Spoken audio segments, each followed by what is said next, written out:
आज की जो प्रेस कॉन्फ्रेंस है उसके पीछे हमारा जो मकसद है कि पिछले 11 जून को मालेगांव शहर में हमने पूरे महाराष्ट्र के पावरलूम मजदूरों के यूनियन की मीटिंग शैडो के मार्फत लिए थे।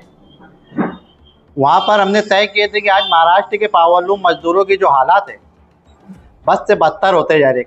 कच्ची बस्तियों में टूटे फूटे मकानों में रहने पर मजबूर है। महंगाई का सामना वो अपनी पगार के दम पर नहीं कर पा रहे। प्लस हुकूमत ने सरमायादारों के लिए इतनी सुविधा पैदा कर दी है कि हम मजबूर है कि अपने आप पगार को बढ़ा सके। इसलिए उस मीटिंग में पावरलूम मजदूरों की जो मीटिंग पूरे महाराष्ट्र की हुई थी उसमें डॉक्टर DL कराड़ के नेतृत्व में उनकी लीडरशिप में ये तय हुआ कि महाराष्ट्र के पावरलूम मजदूरों की हालात अगर सुधारना है तो हमें कल्याणकारी मंडल बनाना होगा। उसके लिए महाराष्ट्र सरकार पर प्रेशर बनाने के लिए 1 अगस्त को आज़ाद मैदान में एक आंदोलन होने वाला है। पूरे महाराष्ट्र के पावरलूम मजदूर जो है वहाँ जमा हो गए। इच्छाकरंजी, भिवंडी, सोलापुर, मालेगांव और धुलिया से 1 अगस्त को आज़ाद मैदान में पावरलूम मजदूर वहाँ लाखों की तादाद में जमा हो गए।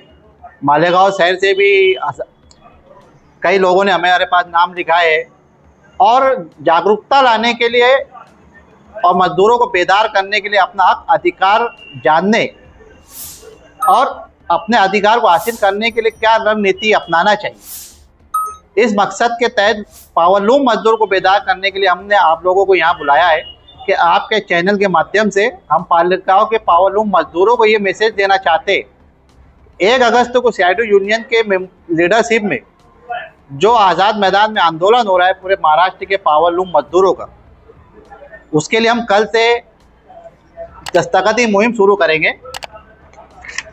ये लेटर पर पावरलूम मजदूरों के सिग्नेचर लिएंगे जिसके अंदर ये लिखा हुआ है कि महाराष्ट्र के मुख्यमंत्री और कामगार मंत्री के नाम ये लेटर है और इसमें हमने मांगनी की है कि पावरलूम मजदूरों का कल्याणकारी मंडल बनाया जाए। ये वक्त की ज़रूरत है। पावरलूम मजदूरों के हालात सुधारने के लिए ये ज़रूरी है। कल्याणकारी मंडल से हमारे पावरलूम मजदूरों को बहुत से फ़ायदे मिलेंगे।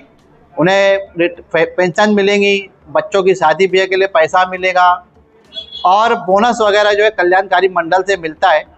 इसकी मिसाल के तौर पर मैं अपना बांधकाम मजदूरों का जो कल्याणकारी मंडल है उसका लाभ मालेगांव शहर के मिस्त्री हजरात उठा रहे हैं। आप उनसे जान सकते हैं कि उससे क्या फ़ायदा होता है। उस कल्याणकारी मंडल को बनाने के लिए हुकूमत इतनी आसानी से मानेगी नहीं। हमें कुछ ना कुछ जोर जब आंदोलन करना पड़ेगा, अपनी आवाज़ को हुकूमत तक पहुंचाने के लिए हरकत करनी पड़ेगी। वो कहते हैं ना कि जब बात उसूलों की हो तो टकराना ज़रूरी है, अगर ज़िंदा हो तो ज़िंदा नज़र आना ज़रूरी है। मालेगांव शहर के मजदूरों को भी हम ये बात बताना चाहते हैं कि हुकूमत को ये बताना होगा कि मालेगांव शहर का मजदूर मरा नहीं है, सोया नहीं है। हाँ, वो हालात का मारा है। 12 घंटे ड्यूटी करने के बाद वो थक जाता है। अपने हक अधिकार को नहीं जानने की वजह से वो आवाज़ नहीं उठा पाता। लेकिन अब हम उन्हें उनके अधिकार बताएंगे और बताएंगे कि हुकूमत उनका कल्याणकारी मंडल बनाने की पाबंद है कानून के मुताबिक। बस ये निकम्मी सरकार को नींद से जगाना होगा और इसके लिए हम आपका साथ देने के लिए तैयार है। मैं पावरलूम मजदूरों से सिर्फ इतना कहूँगा कि आप हमारे साथ चले, हमारे कंधे से कंधा मिलाए। ये आपकी अपनी लड़ाई है, आपके अधिकार की लड़ाई है। इस यूनियन का इसमें कोई फ़ायदा नहीं है। ये जब भी कल्याणकारी मंडल बनेगा हमारा भी फ़ायदा होगा, हमारे आने वाली नस्लों का भी फ़ायदा होगा, हमारे बच्चों का मुस्तकबिल सुधरेगा। क्योंकि कल्याणकारी मंडल में जब रजिस्ट्रेशन होता है, कल्याणकारी मंडल जब बनता है उसमें एक रजिस्ट्रेशन होता है।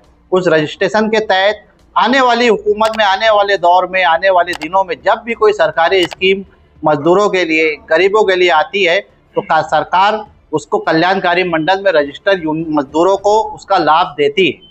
इसी के साथ पावरलूम मजदूरों के कल्याणकारी मंडल में की जो सुविधा है वो कामगार की बीवी, कामगार के बच्चे, कामगार की अम्मी और उसके अब्बू, ये एक परिवार को मेडिकल की सहूलत मिलती है।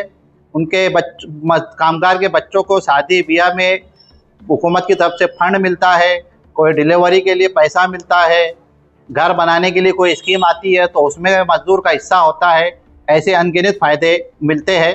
लेकिन सरकार इतनी आसानी से ये नहीं देगी, आप सरकार को जानते हो। इसलिए मैं पावरलूम मजदूरों से एक बार फिर विनती करूंगा कि कल से हम लोग आपके बीच में आएंगे, हमारे लोग होंगे, आपसे दस्तखती मुहिम के ज़रिए हम आपसे जुड़ेंगे ताकि आपका जाति लेटर सीएम तक पहुंचे और सरकार जागरूक हो।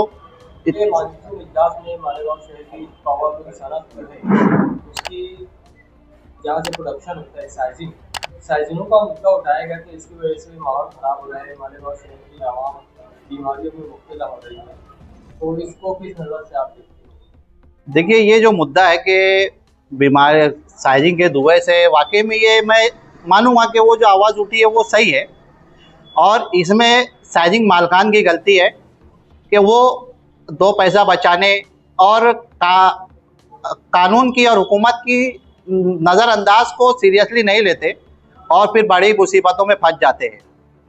लेकिन हम साइजिंग कामगारों को ये कहना चाहते हैं कि वक्त से पहले अपनी तैयारी कर ले, क्योंकि पिछले टर्म में भी जब एक व्यक्ति ने, मैं नाम नहीं लूँगा, लेकिन जानते हैं लोग कि साइजिंग के ऊपर मुद्दा आया था, तो उस व्यक्ति के करते 28 साइजिंगों को बंद करने का आदेश कलेक्टर की तरफ से, ग्रैंड ट्रिब्यूनल की तरफ से कलेक्टर को आया था। हमने भी वहाँ जाकर नुमाइंदगी की और कलेक्टर को कहा कि भाई 28 साइजिंग जो बंद हो रही है उसमें जो काम करते हैं उनके रोज़गार का मसला है, तो उसका क्या। तो कलेक्टर ने मुझे कहा था कि भाई आप उनका डेटा ला कर दो, मैं उनको हुकूमत की तरफ से कुछ ना कुछ फ़ायदा दूंगा। लेकिन साइजिंग मालकान जो है कामगारों का रजिस्ट्रेशन नहीं रखते, वो हम ये बता नहीं सकते कि हम कामगार हैं या क्या काम करते हैं, क्या काम करते हैं। जैसे मिसाल के तौर पर अगर एक डॉक्टर है तो उसके पास डॉक्टरी का सर्टिफिकेट होता है, हुकूमत को पता होता है कि ये मेडिकल लाइन में खिदमत कर रहा है। एक वकील है, उसके पास LLB की डिग्री होती है, हुकूमत से मंजूर शुदा, हुकूमत को पता होता है कि ये व्यक्ति जो है कानून में लोगों की मदद कर रहा है। लेकिन पावरलूम मजदूर क्या, उसका कोई डॉक्यूमेंट नहीं होता, उसकी वजह से वो लाभ नहीं मिला। तो मैं साइजिंग मजदूरों से स्पेशली कहना चाहता हूँ कि वक्त रहते आप यूनिट हो जाओ, एकजुट होकर।